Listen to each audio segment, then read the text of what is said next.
strongly condemned Vice President Sara Duterte for her threat to desecrate the remains of the late President Ferdinand Marcos Sr.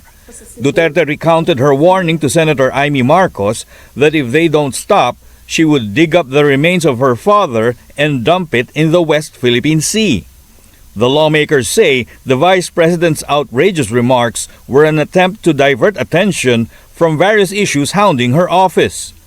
Duterte's tirades came amid increasing scrutiny of her handling of public funds in both the Office of the Vice President and the Education Department, where she served as secretary for 2 years. Leader Zia Alonto Adyong said Duterte's threat to desecrate the dead just to shift the narrative is unacceptable, and she should just answer the allegations against her.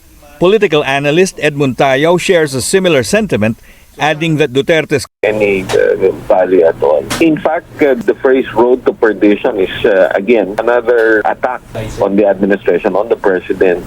Ace Barbers clarifies there is no plan to include the Vice President in their probe into the alleged extrajudicial killings. Alright, so ganito ang ginagawa nila. Instead na yung magkapatid, Bongbong at Amy, ay sagutin yung sinabi ni Sara Duterte. Pinadala. Ito, may mga barkers na sila. Ito, isa si Barber sa barkers nila. Kaya ito, tignan natin na itong sinabi ni pangalan nito si Ronald Lamas. Gusto niyang sagutin dapat nila. Ito. Anong sinabi niya? Weak leader daw. Parang lumalabas na weak leader. Itong magkapatid, actually hindi lang si Bongbong, yung dalawang magkapatid. Para silang weak leader kung hindi nila sagutin. Anong paliwanag mo dito, Robert Ronald Lamas? Nung sinabi niya yan kay Amy Marcos, anong reaction ni Amy?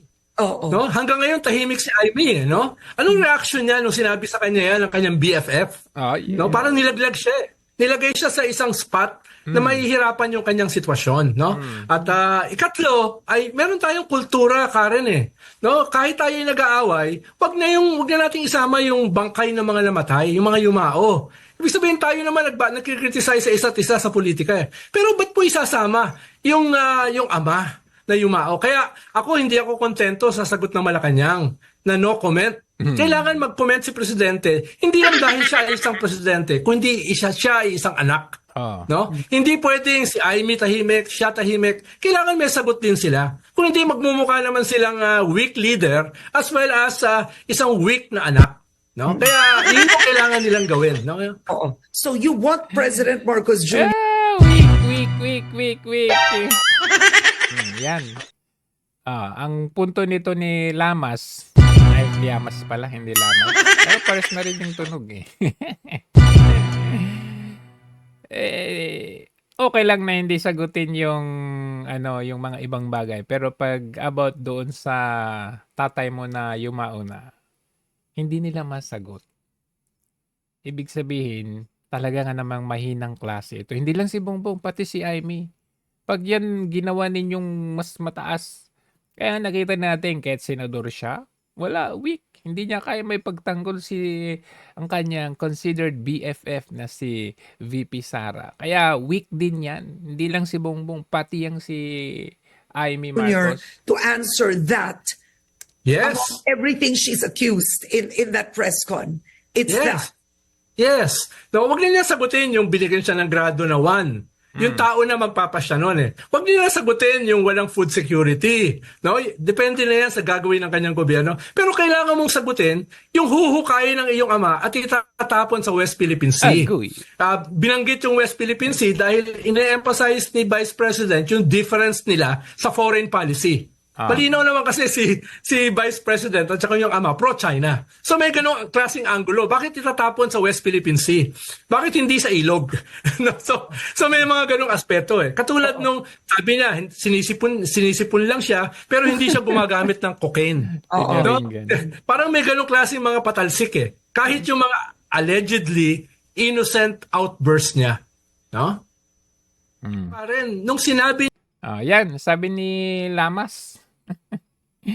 Lamasin, dapat ang ginagawa nitong magkapatid, lamasin nila yung sinabi ni VP Sara.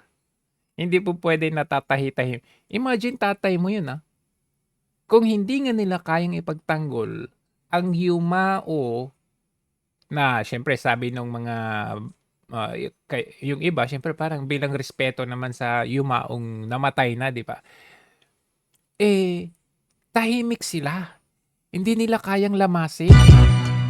Kumbaga no comment, tatay mo 'yun.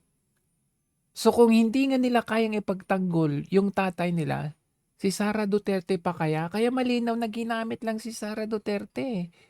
At hindi nila that only proves na yung character nung magkapatid na to at basta mga Marcoses, wala silang pakialam sa inyo. Hindi nila kayo kayang ipagtanggol.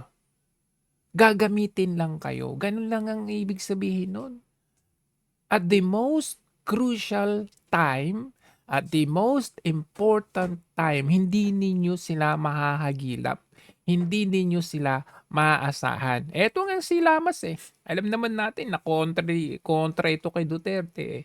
Alam ko kontra din ito kay Marcos pero ngayon medyo muna sila, sina-sideline nila yung kay Marcos. Eto nga sabi niya dapat magsalita sila dito. Kung hindi lang magmumukha, weak leader talaga. Weak na mga anak. So yun lang naman ang mensahe dyan sa sinabi ni Lamas na itong mga nito wala. Hindi mo sila maasahan sa mga panahong kailangan mo, 'di ba? I mean, sa mga panahon na kailangan nila ang mga tao. Ayan, pupuntahan pa nila yan sa Davao. Bibisitahin nila, uutuin nila. Hindi naman nagpautos si VP Sara, kaya lang kumbaga si VP mabait. And going back to doon sa dinamay yung tatay. Kahit ako hindi sa gino-glorify natin yung ginawa sinabi ni VP.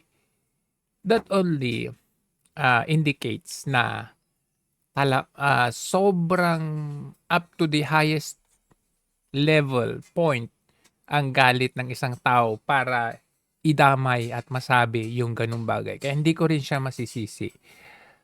On the other hand, ganun pala ka-weak itong magkapatid na ito. Hindi na kayang ipagtanggol ang kanilang mismong tatay. How much more ang bayan natin?